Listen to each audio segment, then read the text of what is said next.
അപ്പോൾ നമ്മുടെ കോഴീനെ അയച്ചിടാൻ വേണ്ടിയിട്ട് പോവാണ്. അപ്പോൾ ഇന്നലെ മറ്റേ കുറുക്കനോ ഓക്സോ അങ്ങനെ ഒരു സാധനം നമ്മുടെ വീട്ടിൽ വന്നിട്ടുണ്ടായിരുന്നല്ലോ, കഴിഞ്ഞ വീഡിയോയിൽ പറഞ്ഞിട്ടുണ്ടായിരുന്നല്ലോ.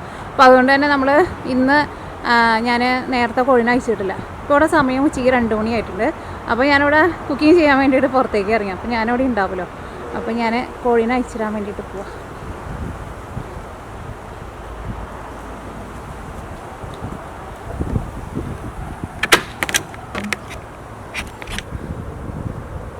ഇന്നലെ പോൾസേട്ടൻ അവർക്ക് ഒരു ഏണി ഉണ്ടാക്കി തന്നിട്ടുണ്ട്. അല്ലേ, ഇറങ്ങിയിട്ടില്ല കേട്ടോ ആൾക്കാർ. അവരെന്തോ നേരം വയ്യാനും പിണക്കത്തിലാണ്, ഇന്ന് ഇറങ്ങണില്ല എന്ന് തോന്നുന്നു. എൻ്റെ അടുത്ത് വേറൊരു സാഡ് സ്റ്റോറി പറയാനുണ്ട്. അതിപ്പോൾ നമ്മുടെ കുക്കിങ്ങിൻ്റെ കൂടെ ഞാൻ പറയണില്ല, അടുത്ത ദിവസം പറയാം.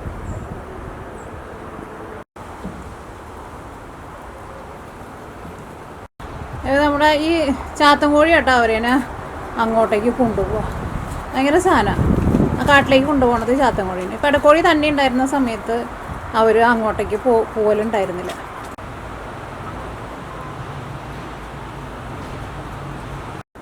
നിങ്ങളെല്ലാവരും സുഖമായിട്ടിരിക്കുന്നു വിചാരിക്കണം. ഇവിടെ ഞങ്ങളും സുഖമായിട്ടിരിക്കണം.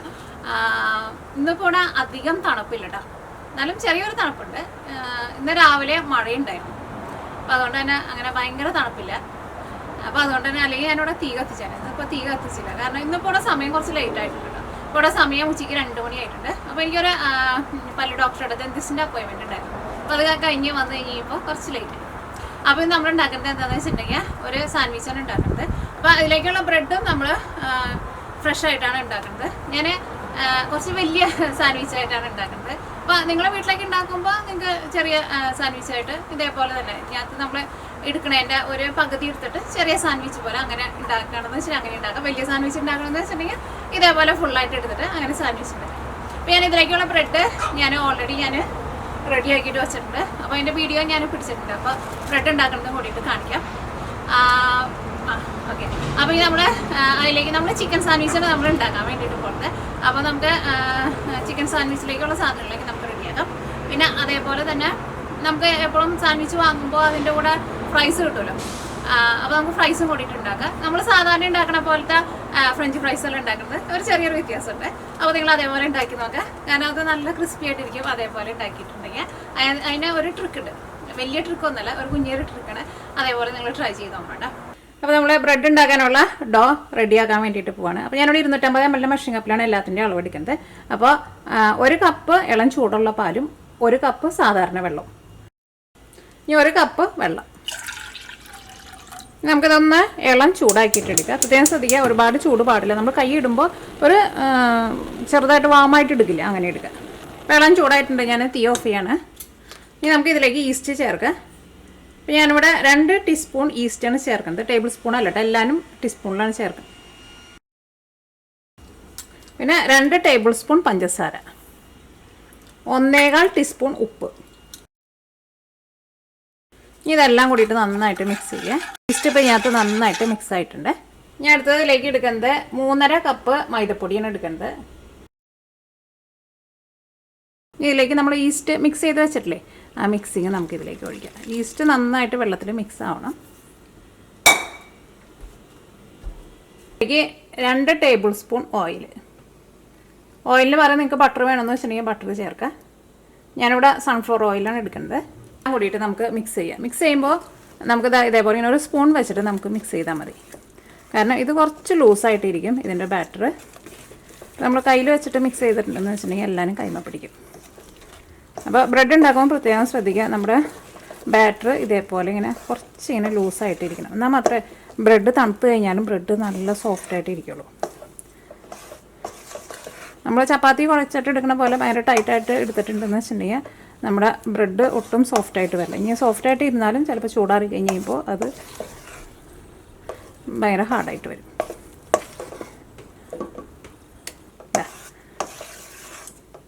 ഇതെല്ലാം കൂടിയിട്ട് നന്നായിട്ട് മിക്സ് ആയിട്ടുണ്ട്. അപ്പോൾ ഇനി കൈ കൊണ്ട് കുഴയ്ക്കാനൊന്നും നിൽക്കട്ടെ. ഈ മാവ് നമുക്ക് ഫെർമെൻറ്റേഷൻ ചെയ്യാൻ വേണ്ടിയിട്ട് വയ്ക്കുക. ഫെർമെൻറ്റേഷൻ ചെയ്യാൻ വേണ്ടിയിട്ട് വയ്ക്കുമ്പോൾ തുറന്ന് വയ്ക്കരുത്, മൂടിയിട്ട് വയ്ക്കുക. ചെറുതായിട്ടുള്ള വാമായിട്ടുള്ള സ്ഥലത്ത് വെച്ചിട്ടുണ്ടെങ്കിൽ പെട്ടെന്ന് പൊന്തി വരും. സാധാരണ ഒരു 3 മണിക്കൂർ അല്ലെങ്കിൽ ഒരു 4 മണിക്കൂറിനുള്ളിൽ നമ്മുടെ ഈ മാവ് പൊന്തി വരും. അത് നോക്കിയേ, ഇപ്പോൾ നമ്മുടെ മാവ് നല്ല സോഫ്റ്റായിട്ട് നന്നായിട്ട് പൊന്തി വന്നിട്ടുണ്ട്. ഇതേപോലെ ഇങ്ങനെ നന്നായിട്ട് പൊന്തി വരണം കേട്ടോ. ഇനി നമുക്ക് ഇതൊരു പാത്രത്തിലേക്ക് മാറ്റാം. അപ്പോൾ മാറ്റുന്ന പാത്രത്തിലേക്ക് നമുക്ക് കുറച്ച് ഓയിലൊന്ന് ഒഴിച്ചു കൊടുക്കണം കേട്ടോ. നമ്മൾ ഇനി ഒന്ന് കുഴച്ചിട്ട് എടുക്കാൻ വേണ്ടിയിട്ട് പോകണം. അപ്പോൾ നമ്മുടെ കൈമയൊന്നും പിടിക്കാതിരിക്കാനും പിന്നെ പാത്രത്തുമ്പോൾ പിടിക്കാതിരിക്കാനും.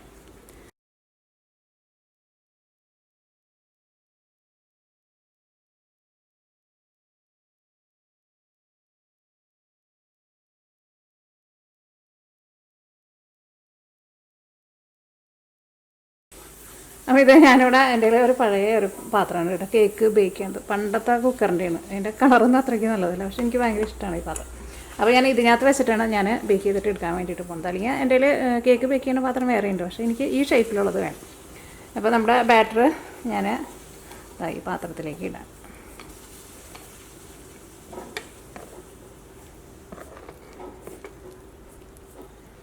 ഇനി നമ്മുടെ ഈ ബ്രെഡിൻ്റെ മുകളിൽ നല്ലൊരു ഗോൾഡൻ കളർ കിട്ടാൻ വേണ്ടിയിട്ട് ഞാൻ മുട്ടയുടെ മഞ്ഞ ഉണ്ടല്ലോ, മഞ്ഞ ഇതിൻ്റെ മുകളിൽ നന്നായിട്ടൊന്ന് ബ്രഷ് ചെയ്ത് കൊടുക്കുന്നുണ്ട്. ഇതിൻ്റെ മുകളിലേക്ക് കുറച്ച് വെള്ളം കൂടിയിട്ട് ചേർക്കുന്നുണ്ട്. അപ്പോൾ ഇത് നമ്മൾ ബേക്ക് ചെയ്യാൻ വേണ്ടിയിട്ട് വെക്കാൻ വേണ്ടിയിട്ട് പോവാണ്. അപ്പോൾ ഞാൻ 400 ഫാരനൈറ്റിലാണ് ബേക്ക് ചെയ്യാൻ വേണ്ടിയിട്ട് വെക്കുന്നത്. ഒരു 45 മിനിറ്റിനുള്ളിൽ നമ്മുടെ ബ്രെഡ് നമുക്ക് റെഡി ആയി കിട്ടും. അല്ലെങ്കിൽ നിങ്ങൾക്ക് ബ്രെഡ് ബേക്ക് ചെയ്യാൻ വേണ്ടിയിട്ട് ഇതേപോലത്തെ ബ്രെഡിൻ്റെ ഷേപ്പിലുള്ള പാത്രം നമുക്ക് കിട്ടില്ലേ, ഇതേപോലത്തെ അതിനകത്ത് വേണമെങ്കിൽ വെച്ചിട്ട് ബേക്ക് ചെയ്യാം കേട്ടോ.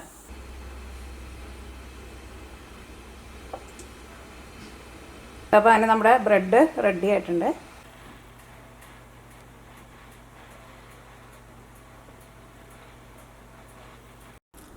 അപ്പോൾ അതാ നമ്മുടെ ബ്രെഡ് ഇരുന്നിട്ട് നന്നായിട്ട് ചൂടാറിയിട്ടുണ്ട്. ബ്രെഡ് നോക്കിക്കേ, നല്ല നല്ല സോഫ്റ്റായിട്ടിരിക്കുന്ന ബ്രെഡ് കേട്ടോ. ഇത് നിങ്ങൾ കട്ട് ചെയ്യുമ്പോൾ അതിനകത്ത് കുറച്ച് ഫാറ്റും കൂടിയിട്ട് വേണം കേട്ടോ, എന്നാൽ മാത്രമേ നമുക്കതൊരു ബൈൻഡിങ് കിട്ടുള്ളൂ നമുക്കത് റെഡിയാക്കുന്ന സമയത്ത്. എന്നാലും പിന്നെ റെഡിയായി കഴിഞ്ഞ് കഴിയുമ്പോഴും നല്ല ജ്യൂസി ആയിട്ടിരിക്കുള്ളൂ. അപ്പോൾ ഞാനിവിടെ 1 കിലോ ചിക്കൻ എടുത്തേക്കുന്നത്. നിങ്ങൾ ഉണ്ടാക്കുമ്പോൾ ഇതിൻ്റെ ഒരു പകുതി എടുത്തിട്ട് ഉണ്ടാക്കിയാൽ മതി കേട്ടോ. അത് ഞാനിപ്പോൾ കുറച്ച് വലിയ ബർഗറായിട്ടാണ് ഉണ്ടാക്കുന്നത്, അപ്പോൾ അതുകൊണ്ടാണ് ഇത്രയ്ക്ക് എടുത്തത്. അപ്പോൾ ഇത് മിക്സിയിലിട്ടിട്ട് നമുക്കൊന്ന് അരച്ചിട്ട് എടുക്കണം. അപ്പോൾ അത് അരച്ചിട്ട് എടുക്കുമ്പോൾ ചേർക്കാൻ വേണ്ടിയിട്ട് ഒരു 5 വലിയ വെളുത്തുള്ളി എടുത്തിട്ടുണ്ട്, ഒരു വലിയ കഷ്ണം ഇഞ്ചി എടുത്തിട്ടുണ്ട്, പിന്നെ എരിവിന് വേണ്ടിയിട്ട് കുറച്ച് കുരുമുളക് എടുത്തിട്ടുണ്ട്. ഇനി കുറച്ചും കൂടി നല്ല ഒരു സ്പൈസി ആയിട്ട് വേണമെന്ന് വെച്ചിട്ടുണ്ടെങ്കിൽ പച്ചമുളകും കൂടിയിട്ട് ചേർക്കാം. പിന്നെ കുറച്ച് ഞാൻ ഇറ്റാലിയൻ ഹെർബ്സും ചേർക്കുന്നുണ്ട്. അപ്പം ഇനി ഇത് അരച്ചെടുക്കാൻ വേണ്ടിയിട്ട് പോവാണ്.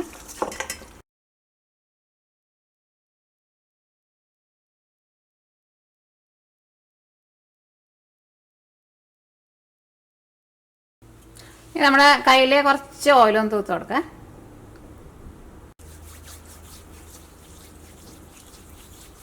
ഒന്നല്ലെങ്കിൽ കയ്യിൽ വെച്ചിട്ട് റെഡിയാക്കാം, അല്ലെങ്കിൽ നമുക്ക് ഏതെങ്കിലും ഒരു പാത്രത്തിൻ്റെ ഉള്ളിലേക്ക് വെച്ചിട്ട് അങ്ങനെ ഒരു ഷേപ്പ് ആക്കിയിട്ട് വേണമെന്ന് വെച്ചിട്ടുണ്ടെങ്കിൽ അങ്ങനെ എടുക്കും.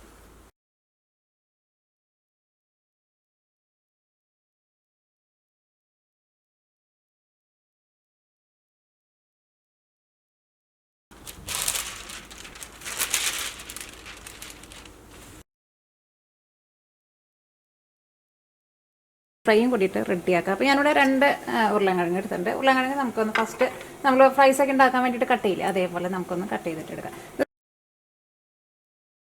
അപ്പോൾ ഇത് നോക്കിക്കേ, നമ്മൾ കട്ട് ചെയ്തെടുത്തിട്ടുണ്ട്. ഇനി ഇത് നന്നായിട്ട് കഴുകിയിട്ട് എടുക്കണം, കാരണം ഇതിൻ്റെ ഉള്ളിൽ നിന്ന് ഈ ഉരുളൻകിഴങ്ങിൻ്റെ സ്റ്റാർച്ച് ഉണ്ടല്ലോ, സ്റ്റാർച്ച് നന്നായിട്ട് പോകണം. എന്നാൽ മാത്രമേ ഇത് നമുക്ക് നല്ല ക്രിസ്പി ആയിട്ട് നമുക്ക് കിട്ടുള്ളൂ. അപ്പോൾ അതൊരു 5 അല്ലെങ്കിൽ ഒരു 6 പ്രാവശ്യം നന്നായിട്ട് കഴുകിയിട്ടെടുക്കാം. അപ്പോൾ ഈ ഉരുളൻകിഴങ്ങ് നമുക്ക് വെള്ളത്തിലിട്ടിട്ട് ഒന്ന് തിളപ്പിച്ചിട്ട് എടുക്കണം. ഉരുളൻകിഴങ്ങ് വെന്ത് പോകരുത്, ജസ്റ്റ് ഒന്ന് വാട്ടിയിട്ട് എടുക്കാമെന്ന് പറയില്ല, അതേപോലെ. അപ്പോൾ ഇതാ വെള്ളം നന്നായിട്ട് തിളച്ചിട്ടുണ്ട്. ഇതിലേക്ക് നമുക്ക് കുറച്ച് വിനീഗർ ചേർക്കാം. വിനീഗർ ചേർക്കുന്നത് എന്തിനാണെന്ന് വെച്ചിട്ടുണ്ടെങ്കിൽ ഇത് ഉടഞ്ഞു പോകാണ്ടിരിക്കാൻ വേണ്ടിയിട്ട് കേട്ടോ. അതിലേക്ക് നമുക്ക് ആവശ്യത്തിന് ഉപ്പ് ചേർക്കാം. ഇനി ഉരുളൻകിഴങ്ങ് ഈ വെള്ളത്തിലേക്ക് ഇടാം.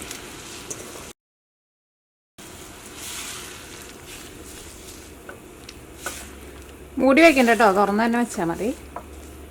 ഞാൻ നോക്കിയൊക്കെ തള വന്നു തുടങ്ങിയിട്ടുണ്ട്, സൈഡിലേക്ക് വന്നു തുടങ്ങിയിട്ടുണ്ട്. നടുക്കും കൂടിയിട്ട് ഒന്ന് നന്നായിട്ടൊന്ന് തിളച്ചോട്ടെ. നമ്മളിതിൽ നിന്ന് വെള്ളം മാറ്റി കളഞ്ഞിട്ടുണ്ട്. ഇത് നമുക്ക് പൈപ്പിൻ്റെ അടിയിൽ കാണിച്ചിട്ട് ഒന്നുകൂടി ഒന്ന് കഴുകിയിട്ടിടുക, കാരണം ഇതിൻ്റെ ഉള്ളിൽ നമുക്ക് ഒട്ടും ചൂട് നിൽക്കേണ്ട ആവശ്യമില്ല. ചൂട് നിന്നിട്ടുണ്ടെന്ന് വെച്ചാൽ ഉരുളൻകിഴങ്ങ് ഓൾറെഡി നല്ല സോഫ്റ്റ് ആണല്ലോ, ഉള്ളിൽ ചിലപ്പോൾ ഇരുന്നിട്ട് വേവും. അപ്പോൾ ഒന്ന് പൈപ്പിൻ്റെ അടിയിൽ കാണിച്ചിട്ട് ഒന്നുകൂടി ഒന്ന് കഴുകിയിട്ടെടുക്കുക.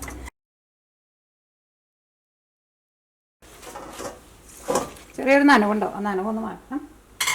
അതിന് വേണ്ടിയിട്ട് ഞാൻ ഇതിലേക്ക് ഒരു പേപ്പർ ടവലാണ് ഇട്ടേക്കുന്നത്, അല്ലെങ്കിൽ ഒരു എന്തെങ്കിലും ഒരു എന്താ പറയുക, എന്തെങ്കിലും ഒരു ക്ലോത്ത് എന്തെങ്കിലും ഒരു തുണി എന്തെങ്കിലും ഇട്ടാൽ മതി. ജസ്റ്റ് വെള്ളം നനവ് ഒന്ന് പോകണം.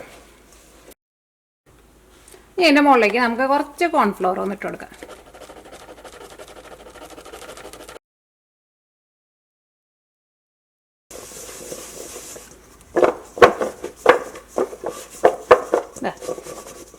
അപ്പോൾ കോൺഫ്ലവർ നമ്മൾ ഒരു കോട്ടിംഗ് ആയിട്ട് ഇരിക്കുന്നുണ്ട്. ഒരു ചെറിയതായിട്ട് ഒരു കോട്ടിങ് കിട്ടും.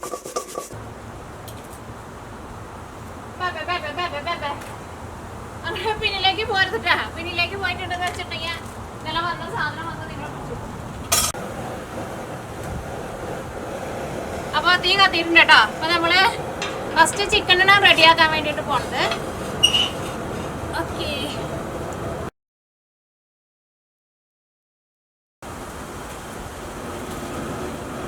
നമുക്ക് കുറച്ച് ഓയിൽ ഒഴിക്കുക.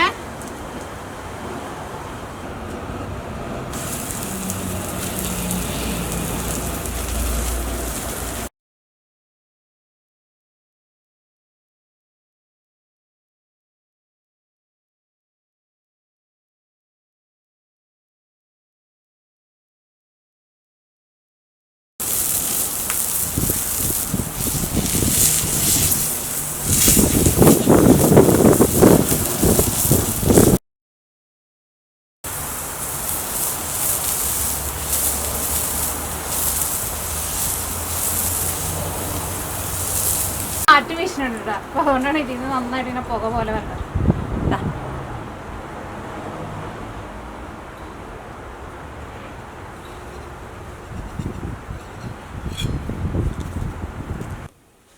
നമുക്ക് ഇഷ്ടമുള്ള ഓയിലിൽ റെഡി ആക്കിയിട്ട് എടുക്കട്ടെ.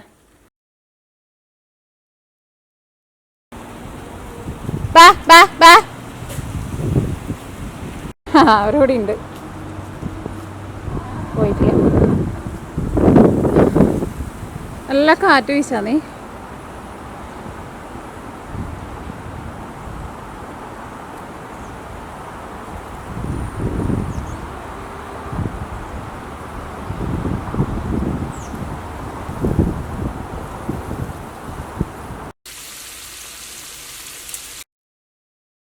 അപ്പോൾ ഇത് നന്നായിട്ട് മുരിഞ്ഞിട്ടുണ്ട്. പിന്നെ ഇത് മുരിച്ചിട്ട് എടുക്കുമ്പോഴും ശ്രദ്ധിക്കുക, തീ ഒരുപാട് കുറച്ച് വയ്ക്കരുത് കേട്ടോ. കാരണം തീ ഒരുപാട് കുറച്ച് വെച്ചിട്ടുണ്ടെങ്കിൽ ഈ ഉരുളൻകിഴങ്ങ് ഇരുന്നിട്ട് ഇങ്ങനെ ചുരുങ്ങിയ പോലെ വരും. അങ്ങനെ പറയില്ല, അതിൻ്റെ ആ സോഫ്റ്റ്നെസ് പോയിട്ട് ഇങ്ങനെ ഭയങ്കര ഡ്രൈ ആവും ഇരുന്നിട്ട്. അപ്പോൾ തീ അത്യാവശ്യം നന്നായിട്ട് കൂട്ടി വെച്ചിട്ട് തന്നെ ഫ്രൈ ചെയ്തിട്ട് എടുക്കണം കേട്ടോ. അപ്പോൾ നന്നായിട്ട് മുരിഞ്ഞിട്ടുണ്ട്.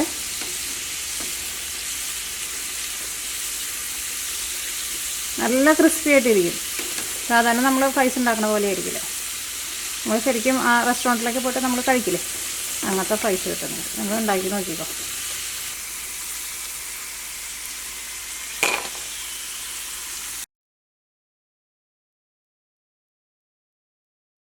അപ്പോൾ നമ്മുടെ ഫ്രൈസ് റെഡി ആയിട്ടുണ്ട്. അപ്പോൾ ഇതിനകത്ത് കുറച്ച് ഉപ്പ് കുറവുണ്ട്. അപ്പോൾ ഞാൻ കുറച്ച് ഉപ്പൊന്ന് സ്പ്രിങ്കിൾ ചെയ്ത് കൊടുക്കുന്നത് നല്ലതാണ്. അപ്പോൾ ഇച്ചിരി ഉപ്പൊന്ന് ഇട്ട് കൊടുത്തിട്ട് ഞാൻ അടുത്തത് സാൻഡ്വിച്ചിലേക്ക് വയ്ക്കാൻ വേണ്ടിയിട്ട് ഞാൻ സവോളയും തക്കാളിയും പതുക്കെ ഒന്ന് മൊരിച്ചിട്ടാണ് വയ്ക്കുന്നത്. എനിക്ക് അതാ ഇഷ്ടം, ഫ്രഷായിട്ട് വയ്ക്കുന്നതിനേക്കാളും ഇഷ്ടം.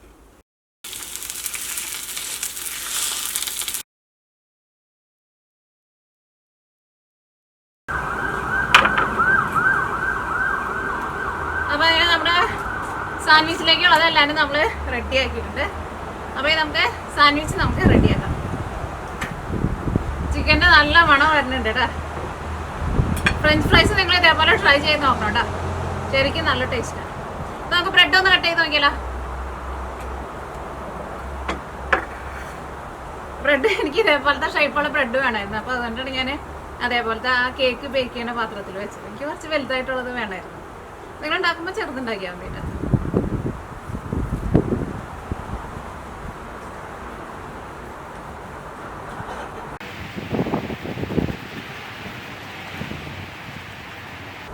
നല്ല സോഫ്റ്റാണ് ബ്രെഡ് ശരിക്കും.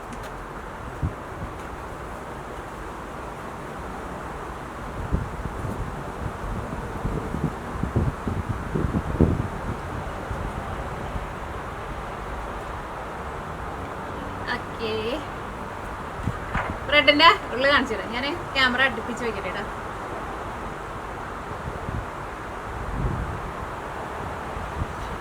ഓക്കെ, അടുപ്പിച്ച് വയ്ക്കാം ക്യാമറ. അപ്പോൾ അതാ നമ്മുടെ ബ്രെഡ് നോക്കിക്കേ, നല്ല സോഫ്റ്റ് ആയിട്ടിരിക്കുന്ന ബ്രെഡാണ് കണ്ടോ.